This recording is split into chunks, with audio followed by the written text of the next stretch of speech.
Kwentuhan po natin mga tambay, ito po, pinag-uusapan na po ito sa social media mga tambay. Ito pong sinasabi po ng ating mga kabayan sa social media at ganoon din po yung huling video po ni Diskaya na sinasabing siya raw po excited. At sinasabi raw po, excited daw po si sa Sara Diskaya.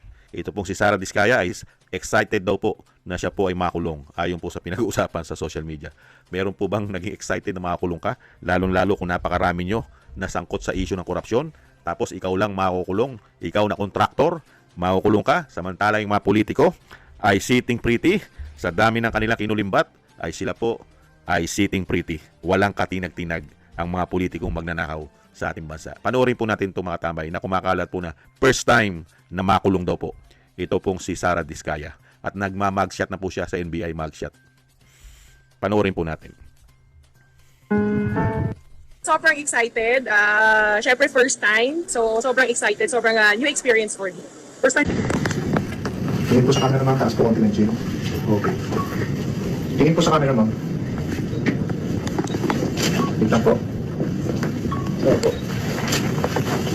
Ganun po sa kanan yung ulo lang po. Sige po. Okay. Sa kabila po.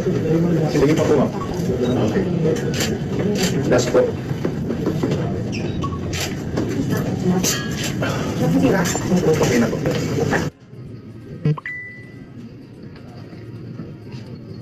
Sobrang excited. Syempre first time. So sobrang excited. Sobrang new experience for me. First time.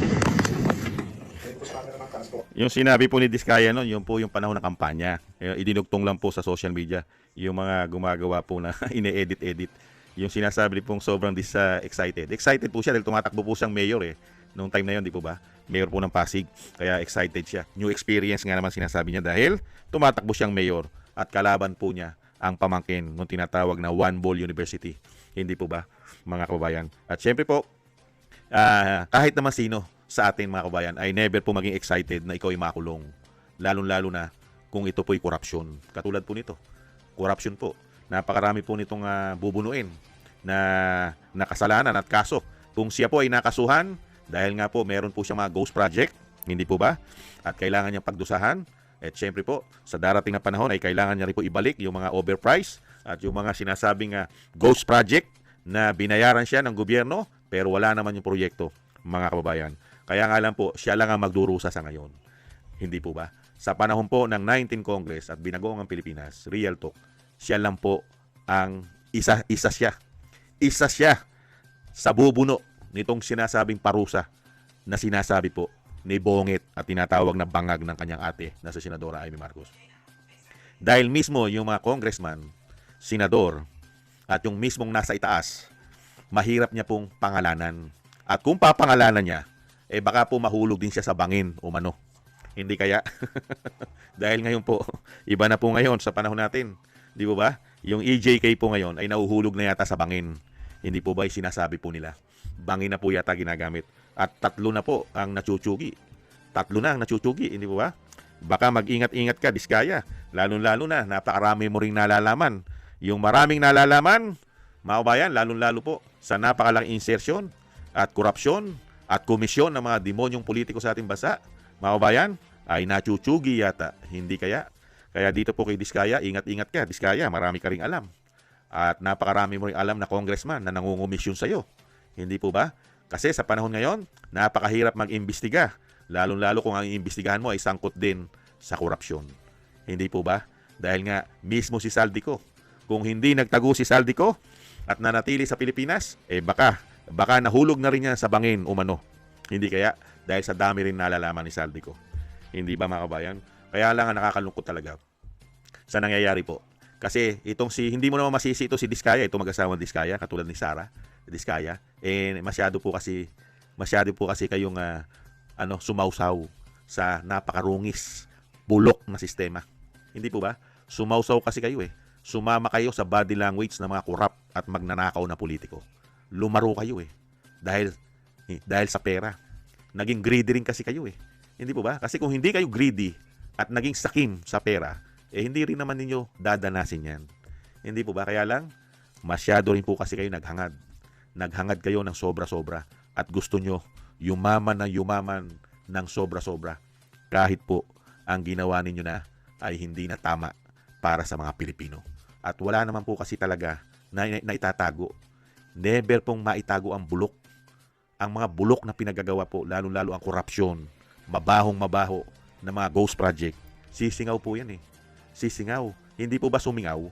Sino po ang nagpasingaw ng mga sikreto nila at mga baho nila? Hindi po ba yung kalikasan na? Yung nasa itaas na? Ipinakita na sa mga Pilipino kung anong klase mga contractors kayo at kung anong klaseng mga politiko meron sa ating bansa ang mga magnanakaw. Hindi po ba nagpakademonyo? Tumino na nga kayo eh. Hindi na nga kayo ganyan. Nung panahon ni dating Pangulong Duterte, kumikita rin naman kayo eh. Di ba? Kumikita kayo eh. Hindi naman kayo ganyan kalala. Nung panahon ni dating Pangulong Duterte na 6 na taon, napakarami nga nagawa eh. Di ba mga tulay? Di po ba? Marami nagawang proyekto.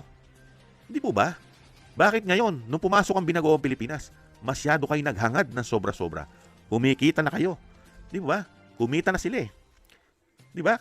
At hindi na kayo gumagawa ng mga ghost project noon, nung panahon ni PRRD. Dahil nga naka-hands-on, nakatutok si PRRD sa mga proyekto ng bansa. Pero ngayon, sumobra kayo, mayayaman na kayo. Kaya yan ang napala eh. Yan ang napapala ng sobrang greedy at kagahaman sa pera. Hindi po ba? Kumikita na kayo, pero ginagawan nyo pa ng masama at anomalya. At ang akala rin ninyo ay mapoprotektahan kayo ng mga politiko na akala nyo ay magtatanggol sa inyo. At hindi kailanman kayo ay mabibigyan ng problema na katulad ng hinaharap nyo ngayon. Hindi po ba? Akala kasi din ni Diskaya, katulad po nito ni Sara Diskaya at ang kanyang asawa, akala kasi nila mapoproteksyonan sila ng mga politiko na humihingi ng malalaking komisyon sa kanila sa mga proyekto. Hindi po ba? Pero hindi nila alam, pagka nagkagipitan na, unang ililigtas na mga magnanakaw na politiko sa ating bansa, yung mga ulo nila. Itatago nila ulo nila. Kaya ngayon, ang nangyari, ang mga Diskaya ngayon, ang naipit. Sila ngayon ang nagsasakripisyo dito sa malawakang korupsyon. Isa sila. Samantalang hindi naman sila totally ang nagnakaw. Hindi po ba? Nagnakaw man sila, pero hindi lahat ay ninakaw nila. Hindi po ba? Ang pagkakamali lang po ng mga Diskaya, yung mga proyekto na hinawakan nila, dahil nga po nagpagamit sila sa mga politiko, humina na po ang mga standard dahil sa dami na po ng mga kinukuha na komisyon ng mga demonyong politiko. Kaya yung mga proyekto, mga kababayan, less ang pera at kailangan pang kumita ng mga Diskaya, lalo nang nawawala ang proyekto. Nag-ubra po yan at nakalusot na nakalusot dahil akala ng Diskaya, ulitin natin, ay backup niya ang mga politiko. Hindi siya kayang salingin. Hindi siya mapapahamak. Pero ngayon, siya na po ang idinidiin. Hindi po ba? Kahit po ang Ombudsman, kahit ang DOJ, kahit ang NBI, kahit ang Malacanang, Kongreso, Senado at House of Representatives, siya po ang itinuturo kasama ang mga kasamahan niya pang contractors at ang mga DPWH engineer. Hindi po ba? At si Saldico. Hindi po ba? Ganyan po katitindi ang nangyayari po sa Binagoong Pilipinas, lalong-lalo po sa 19th Congress. Huwag kang mag-alala, Diskaya. Darating naman ang panahon na marami kang makakasamang politiko. Real talk.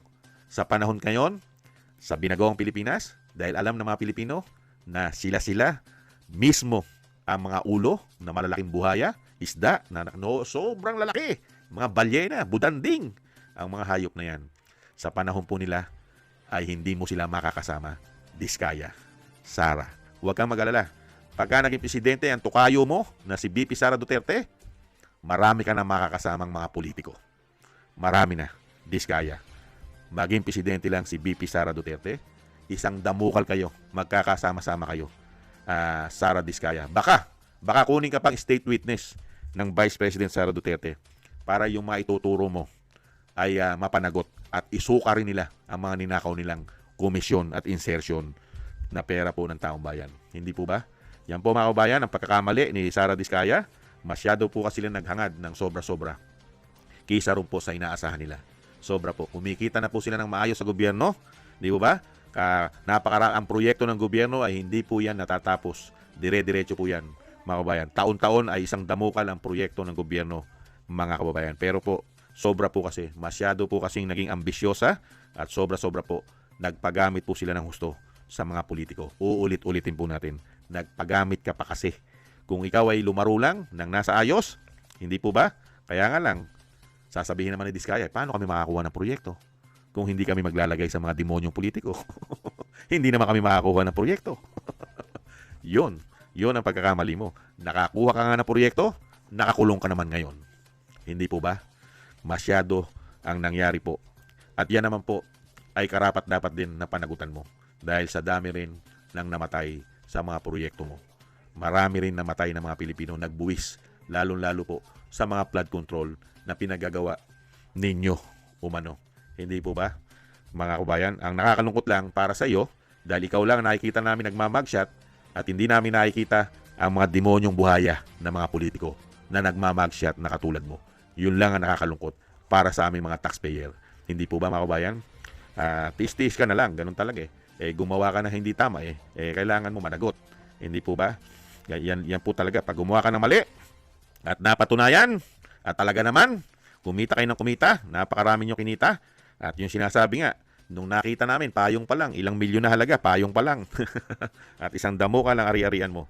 Hindi po ba? At lalong-lalo na mga politiko. Kung si Sara Diskaya ay ubod ng yaman, di hamak po ang mga demonyong politiko sa ating bansa. Di hamak na mas mayaman sila kay Sara Diskaya. Hindi po ba? Maraming salamat po mga tambay. Sana gusto po natin tambay mga kabayan sa YouTube at TikTok. At ganun din po sa mga subscribers po natin, sa mga nagbibigay po ng comment, like, share, and subscribe. Mabuhay po kayo mga kabayan. Thank you po sa inyo. Shoutout po sa inyo lahat. Yung dasal po natin mga kabayan, yung dasal po natin na sana po tayong lahat po, ang ating buong sambayanan at ang pamilya Duterte, lahat po tayo ay maingatan at mailayo sa kapahamakan. At madugtungan pa po ang buhay at kalakasan ng dating Pangulo, mga kabayan. At makalabas na po siya sa lalong mabilis. At thank you po sa mga dasal mga kabayan. Happy holidays po. At God bless po sa atin lahat. At sana po araw-araw po ay maging Pasko naman po sa atin. At mga kabayan, thank you po sa muli po. Ingat-ingat po. Bye-bye.